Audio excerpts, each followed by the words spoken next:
Hola a todos, ¿cómo están? Bienvenidos a la sesión número 3, Patriarcas, la alianza de sangre entre Dios y Abraham. Una alianza que hasta la fecha nosotros tenemos con la sangre misma de Jesucristo.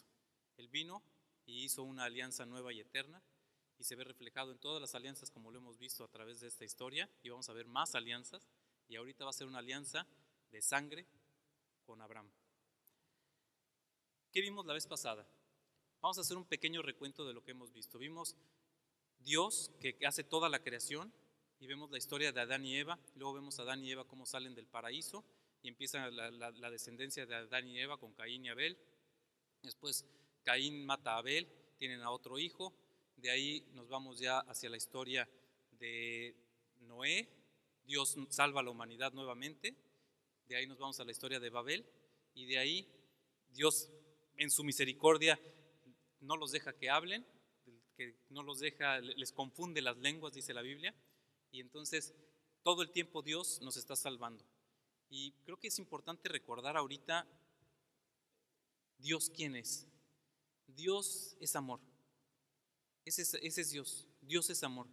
Dios creó el amor. Dios es amor en él mismo. Dios es la Trinidad. ¿Qué es la Trinidad? Es una familia. La Trinidad es siempre han existido y es el amor mismo. Está el Padre, está el Hijo, y en ese amor sale el Espíritu Santo. Esa es la Trinidad, y es una familia, es igual el Padre con la Madre, en el amor nace el Hijo. Esa es la Trinidad, y a Dios siempre debemos verlo con esos ojos. Cuando nosotros estudiamos la Biblia, estamos estudiando un libro que escribió Dios para nosotros. Es el único libro en la tierra que está escrito por Dios para nosotros. Muchos hablan de Dios, pero solo Dios escribió este. Y entonces es un libro de amor, es una poesía de amor. Y ahí es donde nosotros debemos estar descubriendo siempre a Dios. ¿Cuáles son los motivos de Dios? ¿Qué significa el amor? Pues uno de ellos es la justicia. Vamos a ver mucha justicia en la Biblia. Vamos a ver mucha misericordia. Todos esos son atributos del amor. Y como bien dijo San Juan de la Cruz, dice, al final seremos juzgados en el amor. Esa es la base de todo. ¿Qué significa estar en gracia? Significa estar amando. ¿Cuál es el primer mandamiento? Amar a Dios y amar a nuestro prójimo. Eso es amor. ¿Cuál es el pecado? Matar el amor. Ese es el pecado. Y eso es lo que vamos a ver en toda la historia de la salvación. Eso es lo que vimos en el Génesis, eso es lo que vimos en la creación, eso es lo que vimos luego que Dios les dice a Adán y Eva que tienen que hacer, eso es lo que luego le dice a Noé que tiene que hacer, y por misericordia salva a la humanidad, por misericordia vuelve a salvar a la humanidad. Bueno, empecemos entonces con esta sesión, es el número 3. Vamos a empezar con la sesión de los patriarcas. Si hicieron su tarea, entonces se darán cuenta que estamos hablando del color rojo, el color que marca la sangre de la circuncisión, por eso estamos hablando de un color rojo. Estamos hablando de los libros, el Génesis del 12 al 50. En esta época es cuando se escribe también el libro de Job. El libro de Job, hay que tener cuidado, no es un libro histórico, es poesía teológica, es una poesía que escribe Dios. No es una historia real, sino es una historia que Dios quiso que se escribiera para que nosotros entendiéramos. Es una historia que si la observamos cuidadosamente vamos a encontrar a Jesucristo, como Dios le quita todo para luego regresárselo, y ahora está sentado a la derecha del Padre. Entonces, anímense, lean la historia de Job y leanla con esa perspectiva, y luego encuéntrense cada uno de ustedes. Va a ser muy interesante.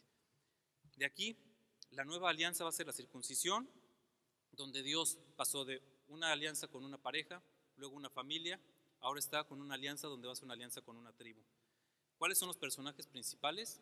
Tenemos a Abraham y a Sara, a Isaac, a Jacob, que va a cambiar de nombre a Israel. Ya veremos la importancia de cambiar de nombres.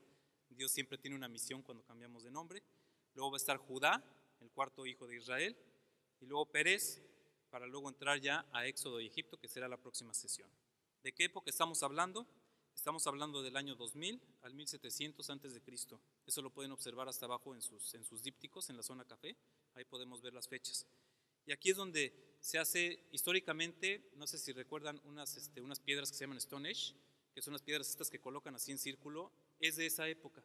De esa época estamos hablando. Eso nos puede dar el panorama, lo que les decía yo del sentido literal, nos puede dar el panorama de cómo estaba la situación política y literal y, digamos, de conocimientos de esa época.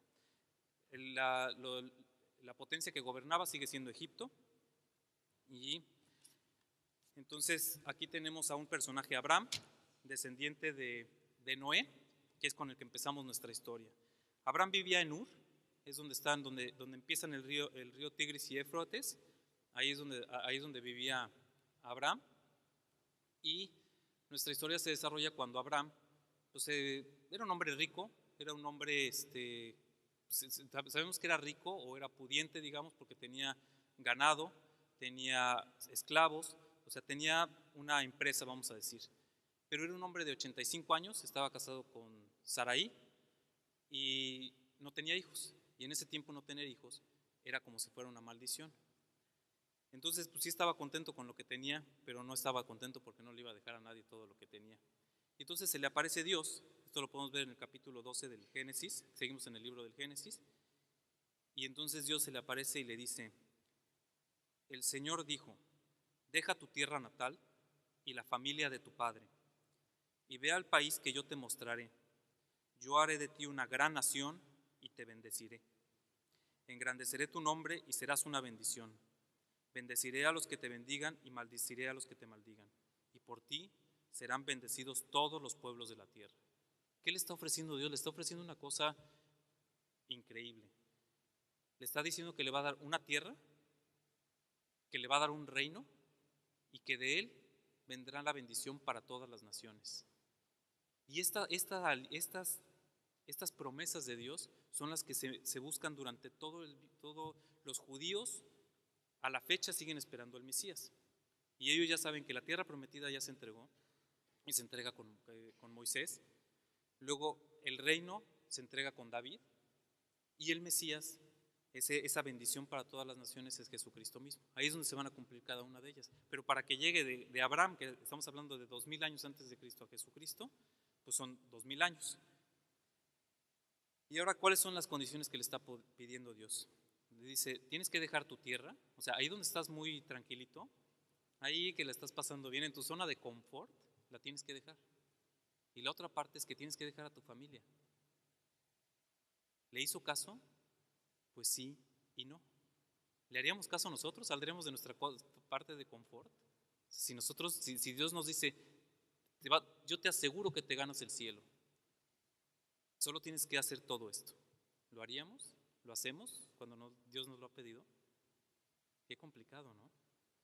Pues sí confió, pero no completamente, porque se fue con su esposa, eso sí estuvo bien, con Sarai, pero se llevó a su sobrino, a Lot. Y Dios, es muy interesante la forma en que actúa Dios, porque Dios promete, pero también quiere que a cambio nosotros cumplamos con lo que nosotros nos comprometimos. Y entonces Dios va a cumplir sus promesas hasta que Abraham cumpla las suyas. Y entonces sale Abraham de Ur, se va 1000 kilómetros hacia Harán, hacia el norte, luego ya regresa 600 kilómetros hacia el sureste, pasa por Canaán, que es la tierra prometida, y cuando llega en Canaán, resulta que es una tierra infértil, igual que su esposa. ¿Qué le está diciendo Dios? Le está diciendo, la tierra es infértil como tu esposa porque tú no has cumplido tu promesa, sigues con Lot, pero todavía Abraham no se da cuenta. Entonces se sigue hacia Egipto, llega a Egipto y ahí pasa una cosa muy curiosa. Le dice, Sarai era una mujer muy guapa, era una mujer hermosa, nos dice la Biblia. Que bueno, de hecho, sea de paso, esto me recuerda a esta Santa Lucía, con las apariciones del Fátima. Ella le pregunta a la Virgen, ¿por qué eres tan hermosa? Y le da las respuestas que le dio el ángel mismo en la Anunciación, porque está llena de gracia. Esa es la hermosura de la Biblia, esa es la hermosura que Dios nos pide a nosotros, porque nos hizo a imagen y semejanza, pero no a los ojos del hombre.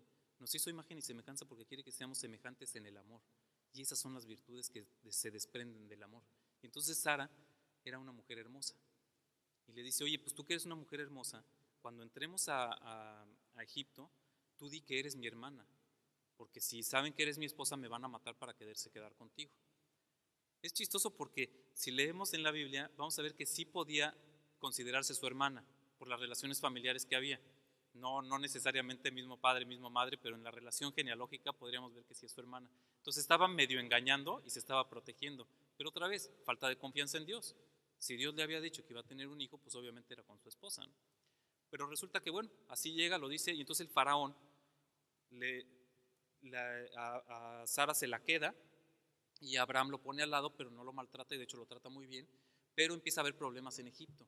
Entonces el faraón, investigando a ver qué estaba pasando, le dice, pues si llega con Abraham y le dice, oye, ¿por qué no me dijiste que era tu esposa? Ahora ha caído una maldición sobre mi reino y todo me está saliendo mal.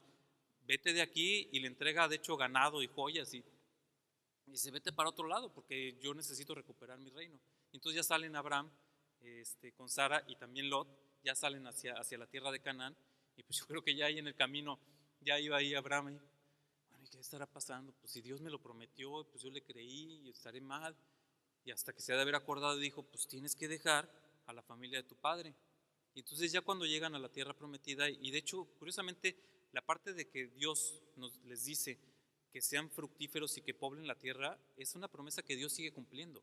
El pueblo de Israel, que en este caso todavía eran, apenas eran hebreos, vale la pena incluso dividir ahorita, hebreos son los que vienen de la línea de Abraham, ¿sí? De ahí van a nacer las tres principales religiones que conocemos ahorita: los judíos, los musulmanes o el islam y los cristianos. O sea, Dios le dice que va a ser de todas las naciones y lo va a hacer. Va Abraham, ya llega a su tierra, bueno, llega a la tierra de Canaán, y Lot tenía ya eran fructíferos, tenían mucha gente, tenían su ganado, tenían todo, y le dice a Lot, oye, ¿sabes qué? Nos tenemos que separar. Tú decides si te quieres ir para la derecha o para la izquierda. O sea, Abraham se ve que era una buena persona porque él no toma las riendas él, sino agarra y le dice, tú decide primero, y Lot, de hecho, decide por el lado más fértil. Y entonces ya se separan, y de ahí entonces ya está empezando Abraham a cumplir lo que Dios le había pedido. Y ahí después de ese evento de Lot, sucede un evento muy singular. Aparece una aparece el rey de Salem, Melquisedec, que Melquisedec aparece, esa palabra Melquisedec aparece ahí, y luego, si se dan cuenta, aparece en los Hechos de los Apóstoles. Entonces eso es como si empezara un libro y toda la relación que tiene allá adentro hasta terminar en Melquisedec, porque comparten el pan y el vino. Ya se imaginarán qué nos está queriendo decir Dios con el compartir el pan y el vino. Le hace una bendición, y después de ese evento, entonces ya se aparece Dios otra vez. O sea, Dios está esperando como todo un caballero, y así es con nosotros. Dios se va esperando. Dios tiene paciencia. La voluntad de Dios se va a cumplir. Ese es un hecho. Pero Dios no va a tocar nuestras voluntades. Dios está esperando a que nuestra voluntad, así como eran Adán y Eva en el paraíso que caminaban con Dios, que nuestra voluntad se alinee a la voluntad de Dios. Y entonces cuando Dios va a actuar. Y así pasa con Abraham. Cuando ya Abraham empieza a hacer las cosas, entonces ya Dios puede actuar y empezar a hacer la voluntad de Dios. ¿Y qué pasa aquí? Entonces ya llega Dios, se aparece con Abraham, y le dice, empiezan allá a platicar, y está muy interesante porque le dice, mira Abraham, de ti va a venir una descendencia que serán como las estrellas del cielo, o sea, tan numerosa como las estrellas del cielo. Entonces le dice, y están ahí platicando muy contentos, y le dice, mira, ven, sal de la tienda. Y entonces sale Abraham de la tienda, y Dios le dice, cuenta las estrellas del cielo, si puedes. Entonces ahí se pone Abraham, ¿no? 1, 2, 3, 4, 5, 6, 7, 1324, 230. Y ya de repente por ahí Sara, oye, ya vienes a comer, y espérate otra vez, 1, 2, 3. No, no es cierto, no, así no fue la historia. Sale de la tienda. Y si vemos un poquito después en la Biblia, nos vamos a dar cuenta que era de día. No podía contar las estrellas. Sabía que existían, mas no podía contar las estrellas. Solo había una estrella, que es el sol. Y entonces Abraham entiende que su descendencia no la va a ver, que nada más, que sí va a haber una descendencia, que es el sol, pero que de ahí se desprenderán una descendencia que no alcance a ver. Porque él incluso le dice a Dios cuando están en la discusión, le dice, oye, pero ¿Y para qué me quieres dar tierra y un reino y todo lo que me quieres dar si se lo va a acabar, si se lo va a acabar dejando a mi esclavo? Porque es lo único que tengo. Y entonces cuando le dice, no, sí será de tu descendencia. Y entonces sellan ahí Dios con Abraham, sellan su pacto partiendo unos animales y que pasa una lengua de fuego que sella todo el pacto entre Abraham y Dios. Y empieza a pasar un poquito el tiempo y le dice Sarai a Abraham, le dice, oye, ¿sabes qué? Yo creo que lo que Dios quiere es que yo no puedo tener hijos, yo también ya soy muy vieja, pero ¿por qué no tienes un hijo con mi esclava, con Agar? Y Moisés dice, bueno, pues lo puedo intentar. La historia de Abraham con Agar. Agar tiene al hijo. Ahí viene una problemática muy fuerte, porque Agar, que era era una esclava egipcia de Sara. Al tener ella ya estar embarazada por parte de Abraham, entonces digamos que se le sube a la cabeza, ¿no? Como decimos en México, se le sube el humo a la cabeza, y entonces ella empieza a molestar mucho a Sara, queriendo quedarse con el lugar de Sara. Hasta que Sara agarra y le dice a Abraham, oye, ¿sabes qué? La esclava me está molestando mucho, mándala ya a morir al desierto. Y pues Abraham otra vez así, bueno, digo, y esa es la consecuencia del pecado, ¿no? Es muy interesante cómo, igual que con Adán y Eva le da la manzana a Adán. Si dice, bueno, no era manzana, pero le da el fruto, se lo da a Adán y Adán lo toma. Igualito aquí. Sara le dice a Abraham, dice, toma el fruto, y él lo toma. Y el pecado tiene consecuencias, y la consecuencia es la muerte. Y ahorita que le está diciendo, pues pero que se muera ella, ¿no? Y manda a Agar a morir al desierto. Y ya Agar se va, se pone en un árbol y Dios se le aparece. Y dice, no, tú no vas a morir. ¿Por qué? Porque Dios es misericordioso con todos. Ok, tiene una línea donde es su línea de sangre, pero todos los seres humanos somos creados por Él. De todos tiene misericordia. Y entonces Dios tiene misericordia de Agar y le dice, no, tú no vas a morir. Y le enseña un brote de agua, toma agua y le dice, te tienes que regresar.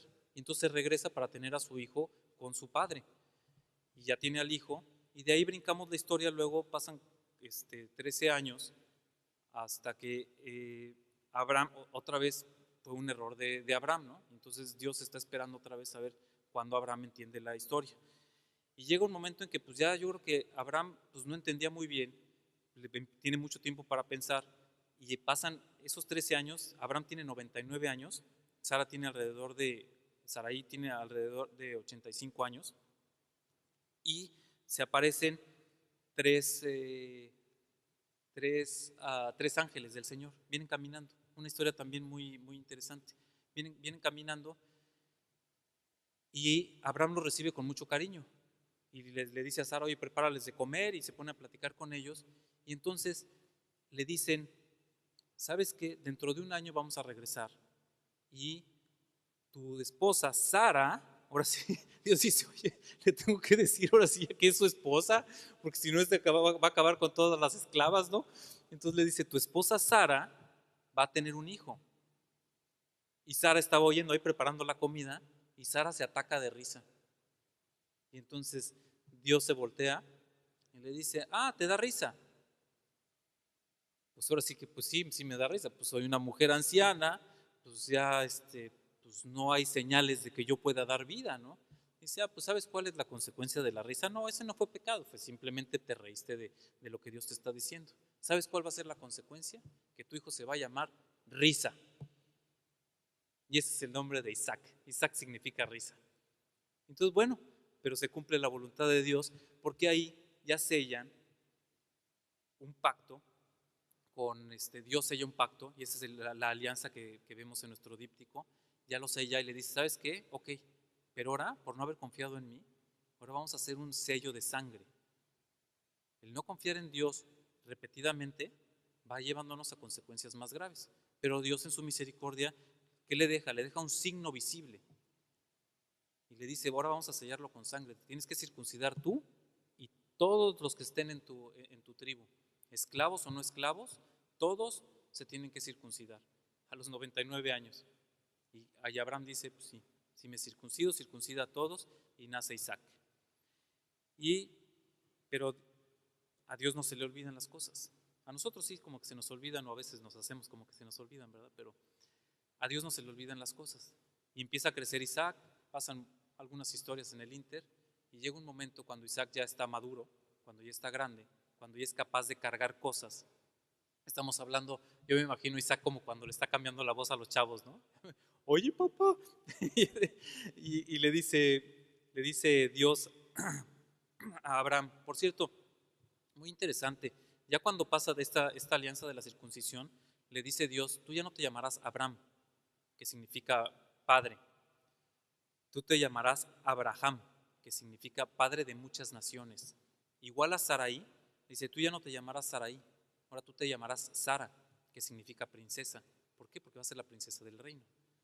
Entonces es muy interesante cuando Dios hace un cambio de nombre, los sacerdotes, por ejemplo, cuando se cambian de nombre, es porque tienen una misión nueva.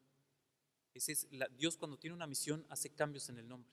Y el nombre es muy importante, ¿no? Nosotros tenemos nuestro nombre, se está anotado en el libro de la vida. Pero bueno, ahora Abraham, tiene otro encuentro con Dios. Dios no se ha olvidado y le hace una prueba de fe. Le dice, toma tu único hijo, al que amas, y entrégamelo. Porque falta una parte antes de esto. Ismael, que fue el hijo de la esclava de Agar, Ismael empieza a crecer, él ya tenía, digamos que andaba por los 16 años, y empieza a molestar a Isaac. Pues en la Biblia dice que juega con él, pero cuando se lee en el sentido hebreo, se ve cómo lo está molestando, y eso está porque la madre, Agar, está haciendo que se haga una problemática ahí. Entonces tienen que mandar, el suceso que pasa ahí es que tienen que mandar a Agar con su hijo. Abraham decide mandarlos también a morir otra vez. Y ahí otra vez Dios tiene misericordia y le dice, no, no morirán. Y de hecho de tu hijo, de Ismael, nacerán también muchas naciones y él será padre de muchas naciones. Ya no los hace regresar con Abraham, pero sí tiene Dios se preocupa por ellos y los lleva. Y de ahí de hecho es donde vienen los Ismael, todo el Islam, todos los musulmanes. No los terroristas, ¿no? Esos, bueno, también vienen de ahí, pero digamos que como religión está formada en Abraham mismo. Entonces es el hijo Ismael. Pero Dios no olvida todas estas cosas y entonces le tiene que poner una prueba de fe. Curiosamente, Abraham es mencionado como el padre de la fe. Y dices, bueno, pues sí tenía fe, pero no tanta, ¿no? Y Dios lo va probando, y lo va probando, y lo va probando. Y ya veremos al final qué es esa prueba de fe tan grande y por qué los judíos, los hebreos, todos y nosotros mismos lo llamamos el padre de la fe. Pues resulta que Dios le dice, ¿sabes qué? Ahora tú me vas a entregar a tu hijo, al hijo que amas. Porque además usa esa palabra de ese hijo que amas, y hijo, lo usa muchas veces en esa sección del Génesis. Vas a salir a ofrecérmelo en sacrificio al monte Moriah. Y Abraham, y dice la Biblia, tempranito en la mañana, o sea, un símbolo de fe muy interesante, o sea, tempranito, no agarró y se puso a cuestionar, dijo, ya le he fallado mucho a Dios, tempranito en la mañana se va con su hijo, él se lleva un cuchillo y la forma de hacer fuego, llamaríamos ahorita el encendedor, pero no sé exactamente cómo era, cómo hacían fuego en esa época, y le carga toda la leña, se la carga a Isaac, y entonces va Isaac subiendo la montaña, Moriah, y Abraham va al lado y se voltea a su hijo y le dice, papá, veo la madera para hacer el sacrificio, veo que traes el cuchillo para ejecutar el sacrificio, pero no veo al cordero. Y Abraham le dice unas palabras que son proféticas para 2000 años después. Dios proveerá el cordero. Y siguen subiendo. Isaac confía. Isaac es un personaje muy interesante porque él sí es un hombre de pura confianza. Nunca sale, de hecho, de la tierra prometida, siempre está ahí. Llegan hasta arriba y el cordero, además, para ser sacrificado, necesitaba estar apaciguado. Entonces, todo el amarre y todo lo que se tiene que hacer, que viene descrito también en el libro de Levítico, es de cómo tienen que sacrificar al cordero. Entonces quiere decir que Isaac se sacrifica, o sea, cuando le dice, oye, te voy a sacrificar, pues era un chavo ya grande, estaba cargando la madera, podría haber dicho no. Y él dice, bueno, pues si me toca, me toca. Bueno, no lo dice, yo creo que así lo hizo, ¿no? Entonces se pone ahí para el sacrificio y cuando Abraham ya va a sacrificar al niño, un ángel le detiene la mano a Abraham, y le dice, no, Dios ha visto tu fe, no sacrifiques al niño. Y entonces Abraham voltea y ve un carnero, y entonces sacrifican al carnero, y ya se regresan. Aquí lo interesante, en el sentido anagógico para descubrir a Jesucristo, es que en ese mismo monte Moraya es donde Jesucristo luego subiera con la cruz, igualito que Isaac. Dios sacrifica a su hijo, al hijo al que más ama, y lo sacrifica por los pecados del pueblo, por los pecados de todos nosotros, por cada uno de nuestros pecados. Eso es amor. No permite que sacrifiquen a este niño porque él después entrega a su hijo, a él mismo. Y es interesante porque en ese mismo monte es donde luego Salomón hace el templo. Es el templo que actualmente ese monte Moraya es donde está el templo. Jesucristo sube en la misma escena, es todo lo mismo. Es muy interesante cómo vienen las palabras proféticas, cómo a veces nos preguntamos, oye, ¿de veras Dios sabía todo? Sí, sí lo sabía todo. Nos tendremos muchas preguntas, pero Dios sí lo sabe todo. Lo único que no sabe es cómo vamos a actuar con nuestra voluntad, porque Él se ha limitado a verla, porque Él nos da la oportunidad de decidir nosotros qué es lo que queremos hacer, si queremos estar con Él o no. Bueno, continuemos ahora con la vida de Isaac. Isaac tiene dos hijos, Jacob y Esaú. Jacob y Esaú, la historia de Jacob y Esaú también son muy interesantes porque son gemelos. Y Esaú es el primogénito, pero desde el nacimiento, Jacob significa el engañador. Y Jacob, antes de nacer, saca la mano, queriendo robarse ser el primero, yo voy a ser el primogénito, pero nace primero Esaú. Y entonces siempre estuvo ese pleito entre Esaú y Jacob, que Jacob quería ser el primogénito. Y resulta que Esaú era cazador y era el que llevaba, digamos, los alimentos a la casa, ¿no? Y Jacob era el consentido de su madre. Sí, Isaac se casa con Rebeca, ¿sí? Isaac se casa con Rebeca. Es que esa historia no se las dije, me voy a regresar un poquito para platicarles rápido la historia de Isaac. Isaac se casa con Rebeca, que era la nieta del hermano de Abraham, y tiene dos hijos. A Jacob, al que le decimos el engañador, se roba la primogenitidad por un plato de lentejas. Llega un día Esaú, llega del campo de hacer todo lo que tenía que hacer, estar en la cacería, llega bien hambriento. Jacob estaba preparando la comida y le dice, oye, dame de lo que estás cocinando. Dice, pues son lentejas. Dice, pues dámelas, pues te las cambio por la primogenitidad.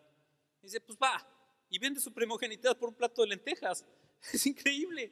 Digo, no fue tan real porque la bendición la tenía que dar el padre, pero él ya se había deshecho de ella. Y luego Jacob le roba, cuando ya Isaac está por morir, Jacob hace todo un truco ahí de ponerse una piel. Isaac ya estaba ciego y le dice, ya voy a morir, Esaú, ven que te tengo que bendecir, ve por algo al campo para que me prepares algo para comer. Oye Rebeca lo que estaba pasando, que su hijo preferido era Isaac, que dijo Jacob, y le dice, córrele para que prepárale esto, yo mientras preparo aquí algo de comer, y tú ve con tu padre y ponte una piel de pelos, porque como tu hermano es bien peludo, tu padre al sentirlo va a pensar que eres tú y que te dé la bendición. Y dicho y hecho, va ahí y le dice, ¿de veras eres él? Pues sí, bueno, pues órale, y lo bendice, y entonces se lleva la bendición del padre. La bendición del padre nada más se podía hacer una vez.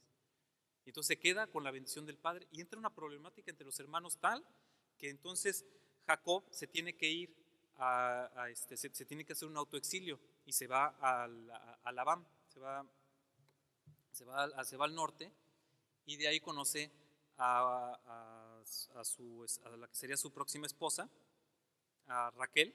Conoce a Raquel, se enamora de Raquel, de hecho junto a un pozo se la encuentra, se enamora de ella y va con su padre, que sería después su suegro. Le dice, oye, pues como que me gusta la chamaca, como que pues, pues ¿qué tal si me caso, no? Y le dice, claro que sí. Dice, claro que sí, nada más que aquí, pues acostumbramos que trabajes 7 años para mí, para que te pueda yo entregar a mi hija. Dice, bueno, pues órale. Se pone a trabajar 7 años, llega el día en que le van a entregar a la novia, le entregan a la novia, se levanta el otro día, voltea y no era Rebeca, era Lía, la hermana mayor. Y entonces le dice, le agarra y se va rápido con el suegro y le dice, oye, ¿qué pasó? No me diste a Rebeca, yo quería a Rebeca, esa es con la que estoy amada. Perdón, que se llama Raquel. Sí, perdón, me confundo con los nombres, ustedes disculparán. Muchos nombres en esta historia. Entonces la que me gustaba era Raquel, con la que me quería casar era con Raquel. Y le dice su suegro, dice, mira, es irónico, Dios es interesantísimo, porque como dice en el libro de la sabiduría, dice, nosotros vamos a hacer nuestro propio pecado, es lo que nos va a llevar a la perdición. O sea, nosotros en nuestro pecado, nosotros cosechamos lo que sembramos. Eso es lo que nos está diciendo. Y entonces él, que era un engañador, fue engañado. Entonces el suegro le dice, pues mira, no sé allá de donde tú vienes, pero aquí el primero va primero, la primera va primero. Y entonces dice, bueno, ¿y ahora qué tengo que hacer? ¿Sigo enamorado de la primera? ¿Sigo enamorado de Raquel? Dice, bueno, pues otros 7 años. Entonces ya está casado con Lía y ahora otros 7 años y se casa con Raquel. Y de ahí luego vienen ya los hijos de Jacob. Jacob tiene hijos con Raquel, tiene hijos con Lía, tiene hijos con la esclava de Lía y tiene hijos con la esclava de Raquel. Y de ahí es de donde vienen las 12 tribus de Israel. Ahorita vamos a ver por qué Jacob se acaba llamando Israel. Dios le cambia el nombre. Pero de los nombres importantes no vamos a leerlos todos, están aquí en su díptico, pueden encontrar todos los nombres. Pero Rubén, que es el más grande, ese era hijo de Lía. Luego tenemos a Judá, que era hijo de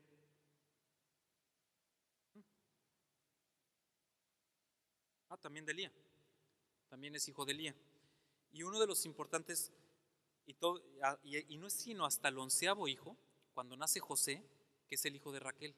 Y ese es el hijo al que más quiere él, al hijo de Raquel. Después de José el soñador, que ahorita también vamos a ver su historia, después de José ya nace Benjamín. Y esos dos son hijos de Raquel.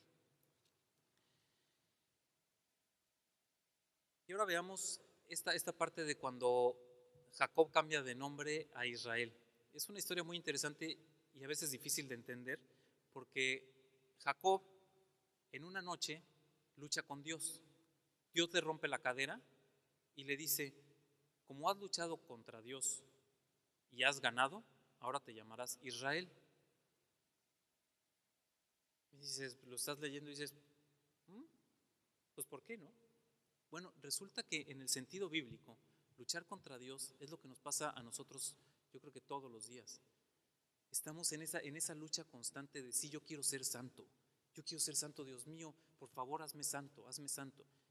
Y salimos y como decía un chiste, dice, ay Dios mío, gracias, porque ahora sí estoy logrando la santidad. Ya nada más te pido que ahorita que me despierte pueda continuarla, porque ya nada más de levantarnos empezamos a pecar. De una forma a lo mejor no muy grave, esperemos que Dios nos libre de cometer pecados mortales, pero así nos pasa. Y él estuvo en esa lucha, ya no quería ser engañador, ya no quería ser quien él era. Él quería verdaderamente llevar el camino de Dios. Y esa es la lucha que tiene él y decide cambiar, le gana a Dios, así es como lo ponen en la Biblia. Y entonces ya Dios le dice, ok, ahora te llamarás Israel y de ti saldrán todas estas naciones. Entonces de ahí salen ya los padres de lo que le llamamos los patriarcas, ¿no? Abraham, Isaac y Jacob. Y de ahí, ya teniendo esto, nos vamos hacia la historia de José el Soñador. Creo que la historia de José el Soñador, pues todos hemos oído de ellas, hemos oído de los sueños. Hollywood se emociona cada vez que hablamos de José el Soñador porque puede hacer historia tras historia. Yo creo que historias que pueden contar en películas y en libros, pues está José el Soñador y Moisés, ¿no? El Éxodo. Y esta de José el Soñador Creo que toda la conocemos, entonces voy a irme un poquito rápido para ir viendo cuáles son los eventos principales de esta historia. Resulta que José era el más, como les había dicho, el más pequeño, ya después nacerá Benjamín, y era el consentido de su madre y de su padre, pues obviamente, pues era el hijo de Raquel. Y sus hermanos no les caía bien eso de que sus papás tuvieran un niño consentido. Yo creo que en general un niño consentido causa problemas. Pero José no era malo, y por toda la demostración de bondad que demuestra en la Biblia, era en verdad un buen hombre.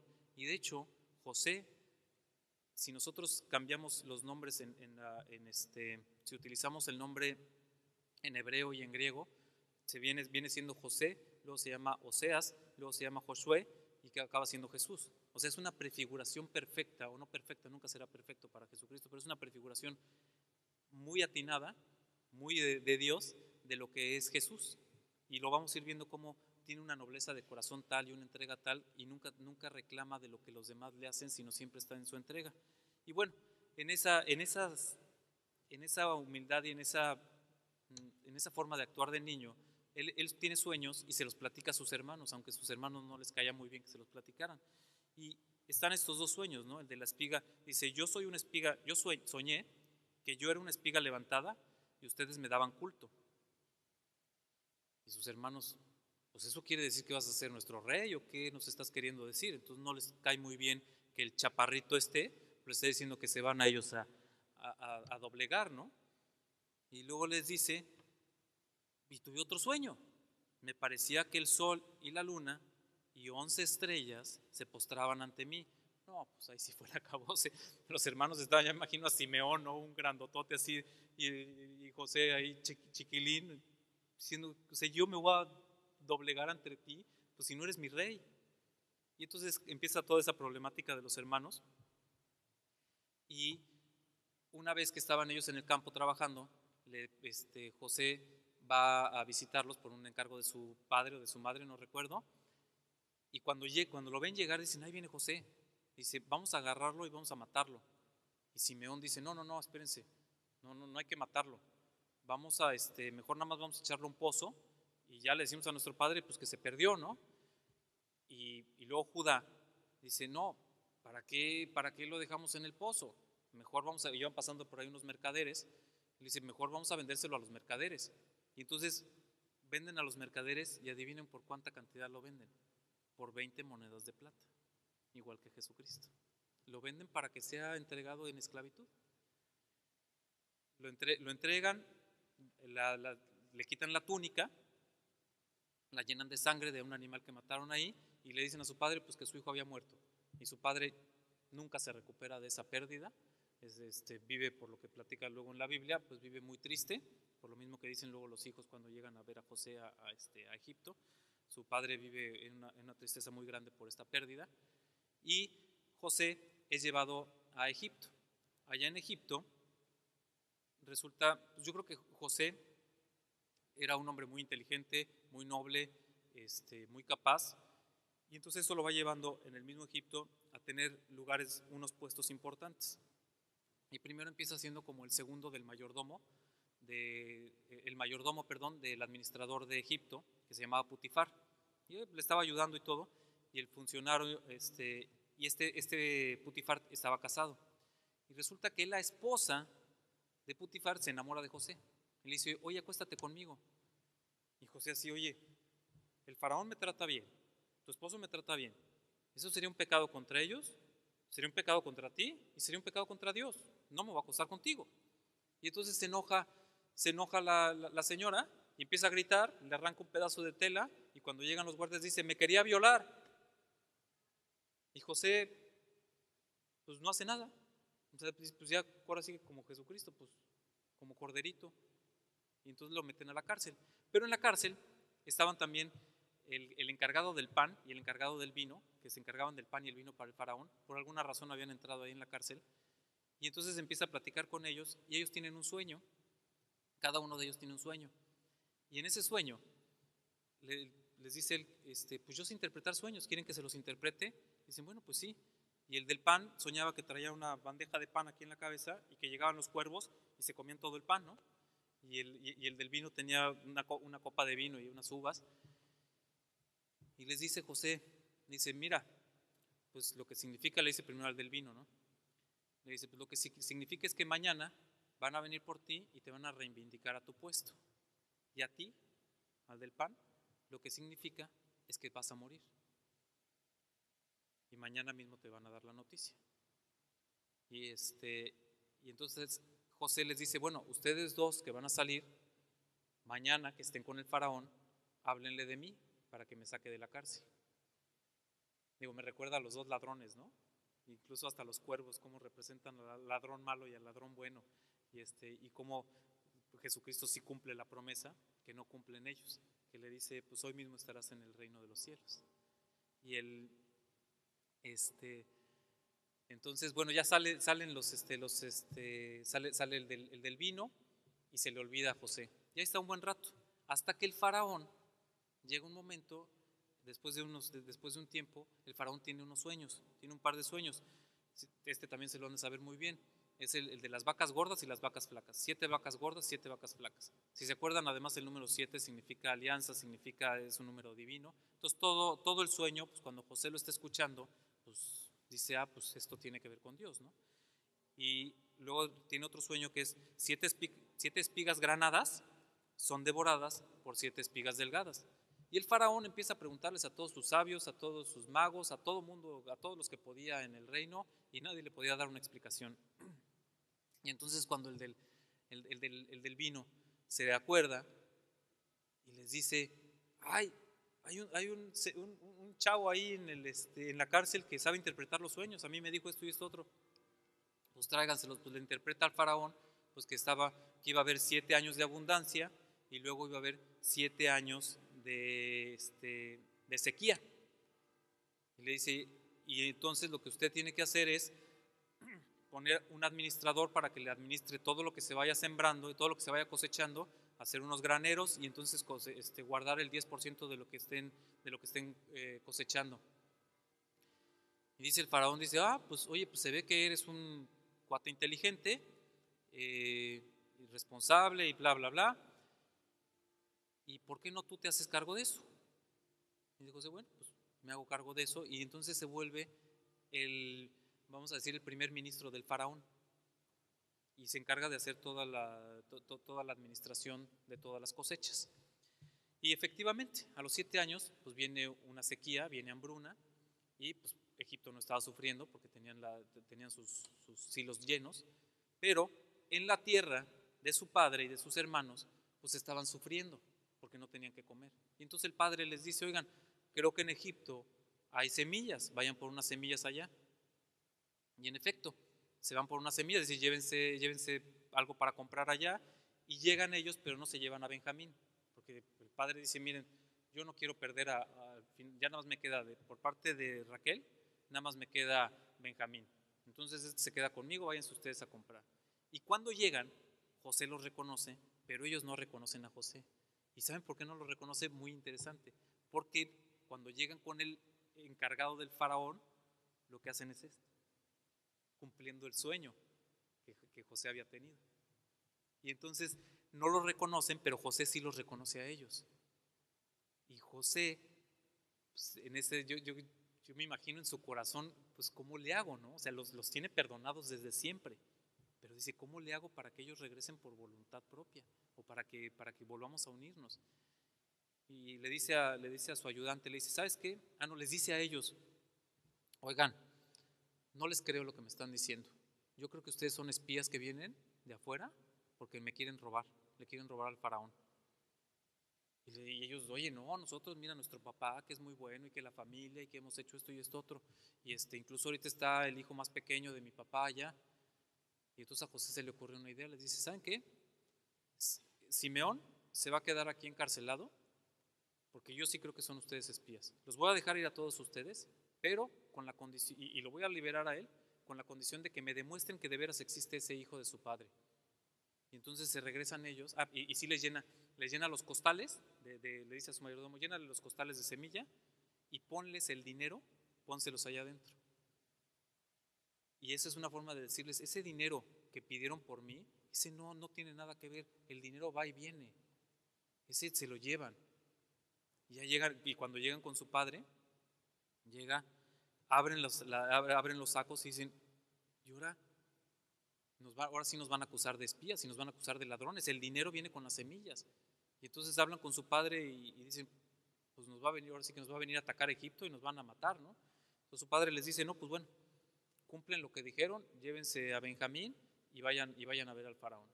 Entonces regresan allá, regresan con José y llegan y les dice, llegan pues asustadísimos, ¿no? Dice, oye, pues mira, aquí está nuestro hermano y encontramos este dinero dentro de nuestras bolsas.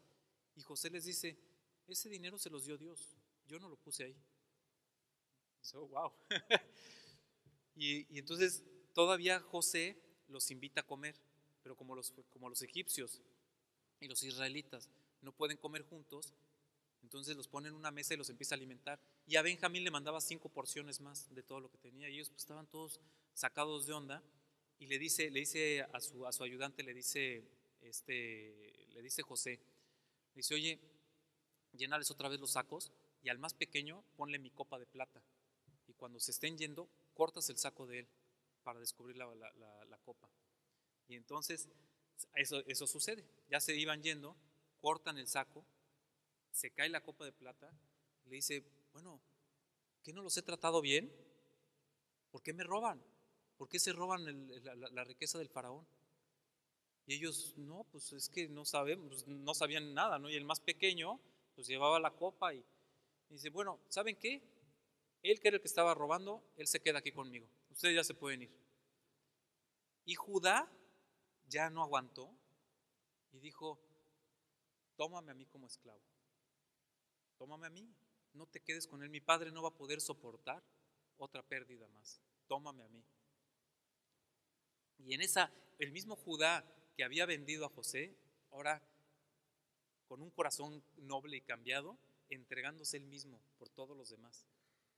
Y entonces José ya no aguanta las lágrimas, de hecho se revienta en lágrimas y le dice, soy yo, soy su hermano al que ustedes vendieron.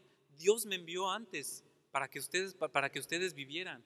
Porque ellos ya cuando ven todo eso dicen, oye, no puede ser, no, perdónanos. Dice, no tienen ya, ahora sí que no tienes ni que pedir perdón, yo te había perdonado desde antes. Dios, que todo lo ve y todo lo conoce, me había mandado desde antes para que yo los salvara a ustedes. Y entonces le dice, traigan a su padre y vénganse aquí a vivir conmigo. Y dicho y hecho van por Jacob, se lo traen a la tierra José, que era un hombre muy importante, les da la tierra, de hecho les da la tierra de Gosén, que era una tierra muy fértil ahí en Egipto. Y ahí se quedan a vivir. Y de ahí ya luego nos va a llevar a la otra historia, que es la del Éxodo, porque se quedan a vivir, pero ya no se regresan a la tierra prometida. Y se van a quedar ahí 400 años, que esa es la próxima sesión. Pero muy interesante cuando las palabras de José, se los voy a leer, es el Génesis 50, del 19 al 21. Dice, no teman, ¿acaso podría yo ponerme en el lugar de Dios? O sea, José no los está juzgando, eso le toca a Dios. A nosotros no nos toca juzgar, a nosotros nos toca amar. Eso es lo que Dios nos manda. Juzgarnos le tocará a Dios en nuestro juicio, pero a nosotros no nos toca juzgar, ni a José le tocó. Ustedes quisieron hacerme daño, pero Dios quiso convertirlo en bien para conservar la vida de un pueblo numeroso. Y así es Dios siempre. Dios de todo el mal siempre saca bien. Lo sacó aquí con José, lo sacó con Adán y Eva, lo sacó con Noé, lo saca con cada uno de nosotros y lo podemos ver en la prueba máxima de amor. De todo el mal que la humanidad le causó a Jesucristo, de ahí Dios sacó la redención para el mundo. Que Dios los bendiga, nos vemos en la próxima sesión. Éxodo y vagando por el desierto.